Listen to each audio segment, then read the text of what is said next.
Now, it was being reported yesterday, and rumors were swirling.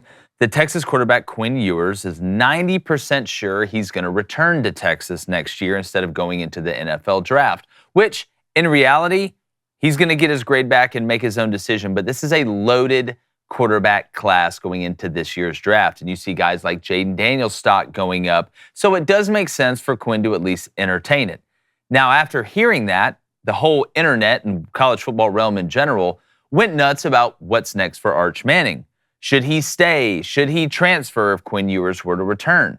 Well, to me, number one, you're disregarding Malik Murphy, who's a year older and has proven that he can come in and get the job done, even though there's a lot of growth that needs to happen. He got away with a couple turnovers against Kansas State. But secondly, in a transfer portal era, where so many people have a problem with kids being able to leave willy-nilly, the first thing that 85% of people do, including the sports media, is talk about a kid leaving when somebody decides to return or something happens that adversely affects his quote-unquote future. Well, I'm here to say Arch Manning would be smart to stay at Texas if Quinn Ewers returns for a couple reasons. One, Arch may not be ready yet. Now, guys have balled out from all different levels of high school, from 1A through 7A. I don't know how if it goes up to 9A or whatever in Texas, but guys have balled out from all different types of divisions. But every guy's clock isn't the same. Arch may not be ready to come in and be the starter in the SEC even after a redshirt year. It may not be the best thing for him. The second thing, Quinn Ewers has shown us he gets hurt at some point every single season. So Arch will have a chance to come in, and whether it's in mop-up duty at the end of the game or an important game like we saw Malik Murphy have to come in against Kansas State, he will get an opportunity. At least that's what Quinn Ewers has shown us. And lastly, Malik Murphy probably is gone if Quinn Ewers returns, which makes Arch Manning the backup quarterback, which gives him a chance to quote-unquote compete for the job in fall and come in if Quinn gets hurt or something else happens. So my answer to the Arch Manning people saying he needs to transfer, oh, this is the end of the world, is look at a guy like Carson Beck, who took his time, made sure he was ready. And when he comes in and he gets his shot, he makes the most of it. He not only survives, but he thrives. So we'll see with Arch Manning in the transfer portal, but my advice is, same thing Sugarland said. Why don't you stay? I'm going to bring in my co-host. Song. Yeah, I'm going to bring in my co-host, former Michigan quarterback. He knows a thing or two about playing the position at a high level, David Cohn. My brother, former Western State, Colorado wide receiver, Blaine Crane. And guys, I think Inside Texas, which is the On3 affiliate, I believe, of Texas. So shout out, Shannon Terry and his group for being able to break this, and we'll see what happens. But they said there's a 90% chance that Quinn Ewers is going to return this year. And it's hard for me to square the fact that the same people that are screaming about the transfer portal are the first ones to come on here and scream somebody needs to go into the transfer portal. We talk about guys waiting their turn, right? Being able to bounce back from adversity. And it's not like Arch Manning tore his ACL or he's having to come back from some devastating injury. It's the possibility of Quinn Ewers coming back for another year. I laid out all the reasons why Arch Manning will get a shot. But David, as somebody who has gone through the process of trying to get themselves ready to play at the highest level of college football at quarterback, everybody's clock is different. Why do people just assume that Arch Manning is the next coming of the greatest quarterback of all time and that he's ready right now? He may not be ready. And you know who knows that? The Mannings. They know it better than anybody. Oh, no doubt. And I wasn't surprised at all to hear Quinn Ewers is returning. He's been injured the previous 2 seasons. And this is the deepest quarterback class that we've seen in quite some time with all these, the extra COVID eligibility. So I wasn't surprised. And to be honest with you, I don't think he's the last big-time quarterback in this class that'll make a decision to come back again next year. Now, on the Arch Manning front, I 100% don't think he should or will transfer. I mean, the Manning family is so calculated. They had to anticipate for every possible scenario. Like, it couldn't just be a given that when you send Arch to Texas that Quinn Ewers is automatically going to go pro and Arch will be taking over the starting job the moment Texas enters the SEC, even though that's what we had been talking about, and it made sense. That seems like the plan. And it could still work like that. Maybe he's that good. Maybe he wins the starting job. I have a hard time believing Quinn Ewers comes back and doesn't win the starting job, but for a quarterback that's gotten injured both the last 2 years, you're 100% right. You're going to tell me that kid's not going to find a way on the field at Texas next year when they're in the SEC? And if you're that good, maybe he doesn't give up the starting job. In these days, it's not just in college, but in the NFL too, these guys are starting so early. And it's incredible when I look, because when I went to Michigan, the plan was, to me, told like, hey, you're going to sit behind Chad Henne, hopefully 2 years. You redshirt, you put on 35 pounds, and maybe you'll start in 3 years from now. That would be the ideal situation. It was never like, hey, you come in and you're going to be the starting quarterback next week. Now, one thing they always wanted everyone to do was prepare like the starter and see if you could at least be the backup to one of these guys. Like they probably wanted Arch Manning to come in and be the backup this year. Well, that ended up being Malik Murphy. He's going to have a say in this too. Is he going to leave? We're going to see all sorts of movement, but I don't think Arch Manning should panic about this. No, I don't either. And I think it's, low-key disrespectful that people are just looking over Malik Murphy, a guy that came in and helped get them through the rough patch until Quinn got back. Not saying that Malik Murphy is going to end up being, a top 5 pick in the NFL draft, but I think he does give you an opportunity to do some things, even though, in my opinion, he's probably out the door. He's a year older. Looks like Chip Kelly may get fired at UCLA. This kid's from Inglewood. Caleb Williams, again, you never want to assume, but I'm pretty sure he's going to be going to the NFL draft. What would happen out there at USC? I know Lincoln's recruited really well at the quarterback position. So I would be more surprised if Arch left than if I would be more surprised if Malik Murphy didn't leave just because of where his clock is and the opportunities he's going to get, which kind of solves a problem, I would think, for Texas. We all know being in the grocery store during the holidays, it's like being stuck in the maze.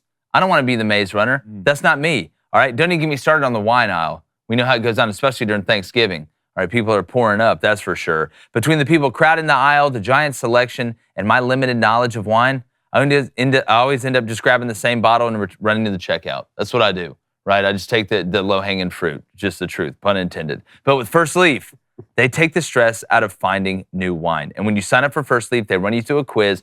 They figure out what type of wine is best suited for you. I took this. We get a box every month. Just had a box showed up the other day. Yeah. When you were over there on Saturday, and there's all different types. The different grapes. They make it so unbelievably easy, and they ship it right to you. It's on your schedule, right to your door. I choose the day my shipment comes, and I never stress about missing a delivery. And every selection is backed by First Leaf's 100% satisfaction guarantee. Husbands, get this for your wife. Easy gift. She's going to love it. It's the gift that keeps on giving. All right, so find the wine you'll love this holiday season with First Leaf. Go to tryfirstleaf.com/booster. That's tryfirstleaf.com/booster to sign up, and you'll get your first 6 hand-curated bottles for just $44.95. That's tryfirstleaf.com/booster. Tryfirstleaf.com/booster. I'm telling you guys, trust me on this one. Y'all know I know that you know I know, okay? But Blaine, we look at NIL now. This may be one of those situations where Texas has enough money to keep a guy who may not get the best grade or may not go as high as he would the next year to be able to come back because you can still make money now as a player with NIL. But when you look at Quinn Ewers, I want to ask you this. How good do you think Quinn Ewers is? Come on, where he's going to go on draft day? Yeah, I'm saying right now, into this year, you're sitting here looking at some of the quarterbacks that we got that are going to be in this draft. Penix, Caleb Williams, Bo Nix, Jaden Daniels. Yeah. I can go down the list. Like, where's Quinn Ewers? I'd say he's a day 3 guy. I don't think that's crazy. I don't think Quinn's, right. I think Quinn's gotten better, but I don't think he's improved massive amounts. If anything, he came back and did not look great in that TCU game. He looked hurt to me. His arm strength is still a question. Everyone falls in love with arm angles and this and that. You got to remember, arm strength is big when it comes to the NFL. So I think Quinn's a good quarterback. I don't think he's a great one. And if anything, it makes sense that Quinn needs to stay this year. You look at the guys that are staying. Shadur is going to stay. You have big names that are going to stay. And you look around the landscape of college football. If Arch were to leave, right, where would Arch be locked in to start at a big program? Not USC. USC has a hell of a backup quarterback. The 5-star kids coming into Georgia, it's not going to work there. Is Jackson Dart staying at Ole Miss? So if Arch, you got to look at the landscape. You got to look on the other side of what it's going to look like before you make a decision. And I think the best thing for Arch is to do is to stay. You just can't run him out there and just think, since his last name's Manning, he's about to come dicey. You saw him in A-Day. He's not ready. No, he shouldn't be ready. I think it'll be best for him. Start maybe his junior year or whatever it is. Well, sophomore year. Look, the kid played 3A high school ball, which I wasn't impressed with when I saw it. There's a reason. Look, if Arch was good enough, his ass would be out there.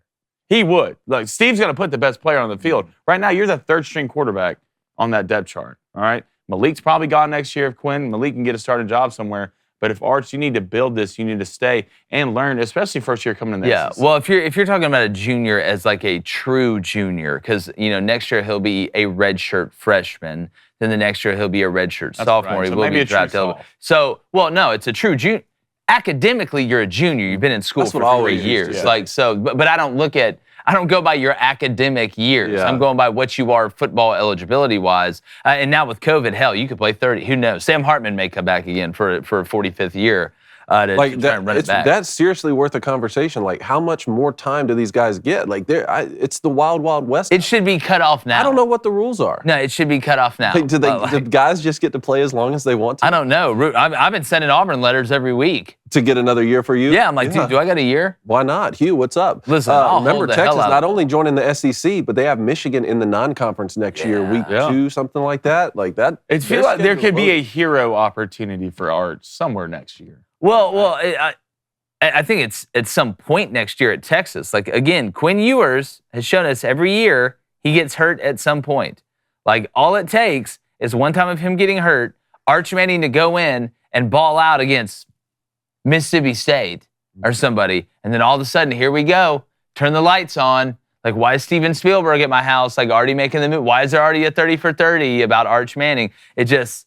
I'm very interested to see how it plays out, but I love how the first reaction is, oh, Quinn Ewers is returning. Arch Manning's got to leave. I know. He's got to leave or his career's over. Like, we just have no patience, and that's at all positions, man. Plus, he said 90%, right? 90%. It's trending that way. And honestly, as deep as the class is, you may think, oh, these NFL teams will wait longer in the draft to take quarterbacks because there's so many coming out. But the quarterback market is so inflated in the NFL. Yeah. You may see the opposite of that. You may see guys trying to pick quarterbacks up early in the second, maybe mid-second, who would traditionally be day 3 guys because they need an answer. Should J.J. McCarthy stay? J.J. McCarthy, I think it's going to depend on how this season plays out. He's another one of those guys. Like, I don't think it's an automatic given fact that he's going to go to the NFL, even though it makes a little bit more sense for him to make that jump than Quinn Ewers, just because Quinn hasn't played a complete season yet. I think it'll depend, man. Do they lose a gut-wrenching game against the Buckeyes? Do they lose, in the playoff or the national championship, and J.J. McCarthy wants to run it back with those guys? I don't know. What happens with Jim Harbaugh? I don't know. Like, these are some of the names: Caleb Williams, Drake May, Shadur Sanders, J.J. McCarthy, Michael Penix Jr., Bo Nix, Quinn if Quinn stays, Jane Daniels, Michael Pratt, Riley Leonard, Cam Ward, Spencer Rattler, Tyler Van Dyke, Jordan Travis. This is too deep. If you're a quarterback, this is the year to stay unless you're going top. Yeah, if I'm Michael Pratt at Tulane, I'm staying. I'm staying, yeah. I mean, I don't know what year. I mean, I'm Riley transferring. Leonard, I think he's got a transfer year. I don't know. I feel like Riley Leonard's one of those guys that's going to go in there and take all those tests, and they're just going to fall in love with him. Like, somebody will fall in love with him. He just translates to the NFL. Oh, they'll fall in love with him, 100%. What's up, YouTube? Appreciate you guys stopping by. If you haven't yet already, make sure you hit that subscribe button. Hit that like button on the videos that you do like. Nobody's forcing you to do anything, but we'd appreciate it. And also, turn that notification bell on so you know when we drop content. Appreciate it, guys.